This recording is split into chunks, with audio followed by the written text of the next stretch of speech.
कलाम पाक कहता है परमेश्वर ने शाऊल को सेवा दी, और शाऊल ने जानते क्या किया, वो राजा बनना ही नहीं चाहता था। परमेश्वर जानता था ऐसे लोगों को ही खड़ा करना चाहिए।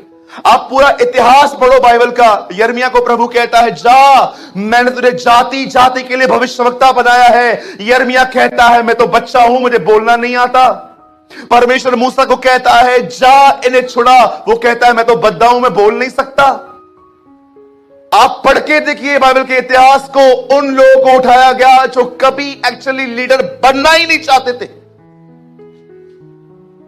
वो बनना ही नहीं चाहते थे, उनकी डिजायर ही नहीं थी। उसके बाद जब परमेश्वर शाऊल को बुलाता है और कहता है, तू मेरे प्रजा की चरवाही करेगा, तू उनका चरवाहा बनेगा। लेकिन जानते हो, बिगिनिंग बहुत अच्छी थी, पर आहिस्ते आहिस्ते सक्सेस ने उसे अंधा कर दिया। ओ किंगशिप, शायद आपको पता नहीं है, किंग के दरबार में जो भेंटें आती हैं उन दिनों में, शीबा की रानी क्या क्या लेकर आई थी सुलेमान के लिए। ओ आप पढ़ के देखो, उसके बाद ही इसका दिमाग थोड़ा उल्टा चलना स्टार्ट हुआ था। द बाइबल सेस, उनकी भेंटों ने उन्हें अंधा कर दिया। आप देखिए, भेंटों के पीछे जाकर, गिफ्ट्स के पीछे जाकर उसने अपनी क्या हालत कर दी। वह नामान का कोड भी लेकर आ गया।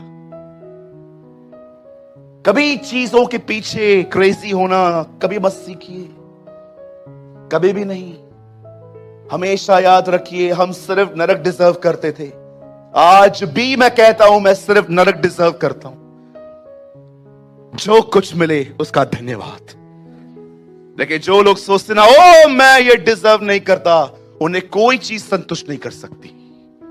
संतुष्ट वही हो सकते हैं जो अपनी जिंदगी में हर दिन जानते हैं, पहले भी आज भी मैं सिर्फ नरक डिजर्व करता हूं।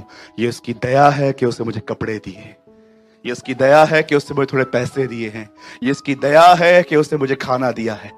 Thank you Jesus.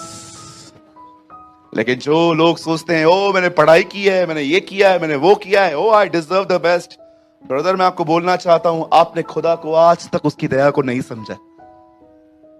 जिस दिन आपने उसकी दया के साथ इनकाउंटर किया ना, आपको एक थॉट घेर लेगा कि मैं सिर्फ पहले भी और आज आज्ञा पालन करने के बाद भी मैं नरक ही डिजर्व करता हूं। ये उसकी दया है, उसने मुझे बचाया है।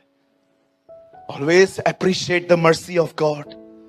परमेश्वर की दया की स्तुति करना सीखो। क्या कहता है पॉल? उस अनुग्रह की स्तुति जो उसने मुझ पर किया। वो कहता है, हर उसकी मदद के लिए उसका धन्यवाद जो उसने मेरे साथ की। शाऊल जब फेल होता है, जब वो स्वयं पे निर्भर होना स्टार्ट होता है, पहले के दिनों में ऐसी शुरुआत, पर आहिस्ते आहिस्ते आप देखा आपने, एक चीज देखी आपने, परमेश्वर उसे जो कहता था वो उसका उल्टा ही करता था। प्रभु ने साफ साफ कहा, सबको मार, ये लोग जादू टोने में इन्वॉल्व हैं, खत्म कर इनको। फिर भी वहां के राजा को लेकर आ गया। एक दिन प्रभु उसको कहता है, मैं बलिदान करूंगा सैमुएल के द्वारा। सैमुएल आएगा, बलिदान करेगा।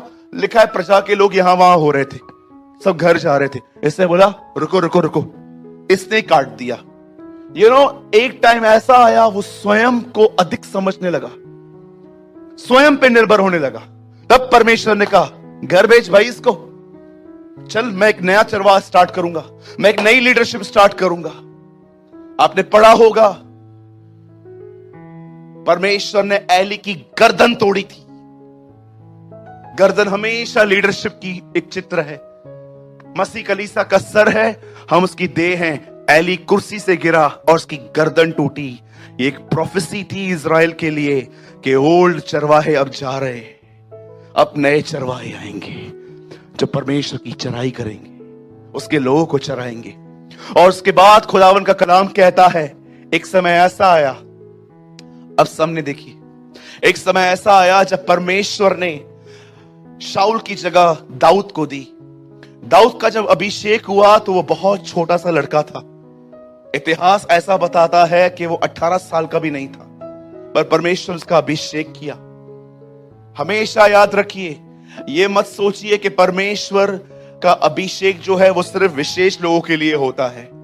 हो सकता है आपकी अनॉइंटिंग डिफरेंट हो, मेरी अनॉइंटिंग डिफरेंट हो, मुझे टीचिंग के लिए अनॉइंटिंग मिलती है, आपको किसी और काम के लिए अनॉइंटिंग मिलती है, लेकिन मैं आपको हमेशा एक बात के लिए उत्साहित करना चाहता हूं, आपको अभिषेक पाने के लिए मेरे हाथ रखने की जरूरत नहीं है। खुदा का कलाम कहता है आप सब अभिषिक्त हैं।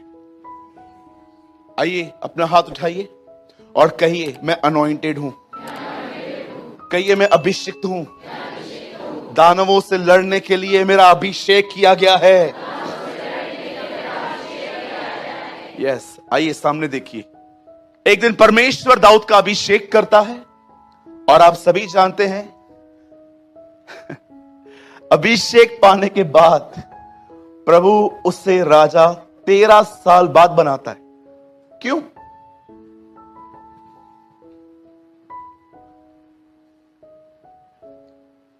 सोचो, अगर मैं एक यहां पर लड़के को 17 साल का है, समझो एक लड़का, और मैं उसको कहता हूं लीडरशिप में आ जा, मैं बाहर जाता हूं ना, मेरे पीछे प्रचार करना। अब ये लड़का कॉलेज पढ़ता है, जब लोग परेशान करते हैं, डिस्टर्ब करते हैं, इरिटेट करते हैं, इसको कोई अनुभव नहीं है, एकदम फ्रेश है, और यहां आ जाएगा। मुझे बताइए, जिस दिन आप में से जितने भी लोग यहां हैं, सर्विस स्टार्ट होती है 10:30, समझो आप यहां पर 12 बजे आते हो और ये बंदा यहां पर प्रचार कर रहा है, तो जानते हो आप आए और उसने आपको देख लिया, अब देखो उसका प्रचार कैसे स्टार्ट होगा। आप सभी जानते हैं, अब देखो मैं उस लड़के के अंदर आ गया हूं, आप सभी जानते हैं प्रभु हमारा कितना अच्छा है, लेकिन लोग है ना एक नंबर के मूर्ख, उनको यह तक नहीं पता है कि कितने बजे चर्च आना चाहिए। भैया की प्रचार की टोन क्यों बदल गई? आपने ताना क्यों मारा उस बहन को? जानते हो आपने क्यों माना? क्योंकि आपको अनुभव नहीं है कि लोग लेट क्यों होते। मुझे आज भी अपनी इस गंदी हरकत पे बड़ी शर्मिंदगी महसूस होती है।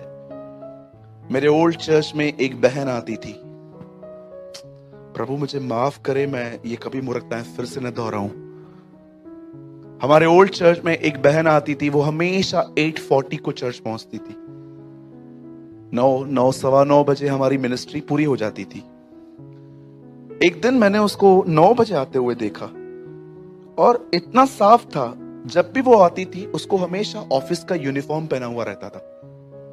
वो एक दिन आई 9 बजे, 15 मिनट वर्ड था बाकी, तो मैंने चलती हुई सभा में थोड़ा उसके प्रति बिटर हो गया। मैंने कहा ये कोई प्रभु को ऑनर नहीं है, 9 बजे आप लोग चर्च में आते हो, ये कोई माथा टेकने वाला काम थोड़ी है, वचन सुनना अलग चीज होती है। तो मैंने हंसी हंसी बातें सोची। एक दिन मैंने उस बहन से बात की, मैंने उनको कहा बहन आपको नहीं लगता कि आप बहुत एक अलग ही वे है आपकी जिंदगी जीने का?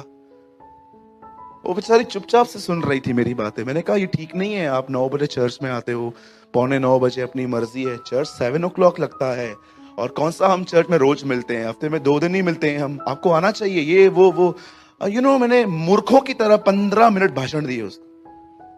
और सब हो जाने के बाद उसने मुझे एक बात कही, बोला भैया मैं आपको एक्सक्यूज नहीं देना चाहती, मैं मुंबई में जॉब करती हूँ, मुलुंड में।